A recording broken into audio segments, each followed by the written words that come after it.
আগামীকাল বাংলাদেশের ইতিহাসে আরেকটা গুরুত্বপূর্ণ দিন। জুলাই আন্দোলনের সময় মানবতা বিরোধী অপরাধের মামলার রায় ঘোষণা হবে আগামীকাল সোমবার। এদিকে ঠিক রায়ের আগে বিবিসিকে সাক্ষাৎকার দিলেন শেখ হাসিনা, আর সেখানে তিনি বললেন, নিজ মুখে আমি কখনোই গুলির নির্দেশ দেইনি।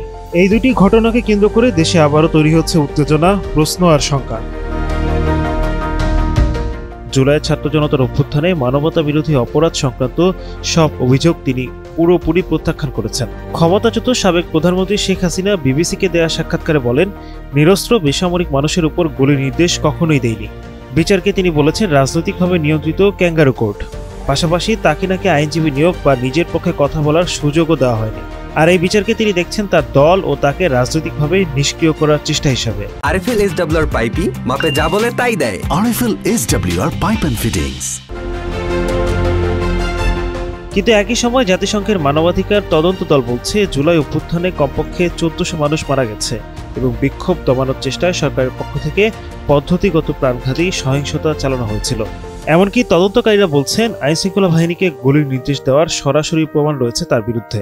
দুই পক্ষের কথা একেবারে বিপরীত। আর ঠিক এই বিরোধী দুইটি বয়ান নিয়ে এখন দেশের নজর আটকে আছে আগামীকালের রায়ের দিকে।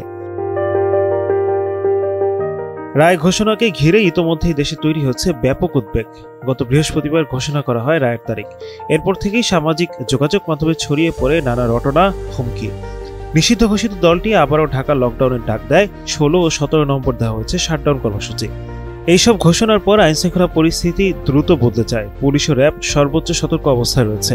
সেনাবাহিনী ও বিজিবিও মাঠে নেমেছে। পুলিশ সদর দপ্তর থেকে মাঠ পর্যায়ে স্পষ্ট বার্তা দেওয়া হয়েছে, নিষিদ্ধ দলের কেউ রাস্তায় নামার চেষ্টা করলেই গ্রেপ্তার।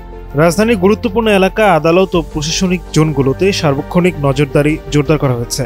একদিকে সাবেক প্রধানমন্ত্রীর গুরুত্বপূর্ণ সাক্ষাৎকার, অন্যদিকে আগামীকালের রায়কে ঘিরে দেশ জুড়ে চাপা উত্তেজনা। সব মিলিয়ে পুরো দেশ এখন অপেক্ষায় আগামীকাল আসলে কি ঘটতে যাচ্ছে।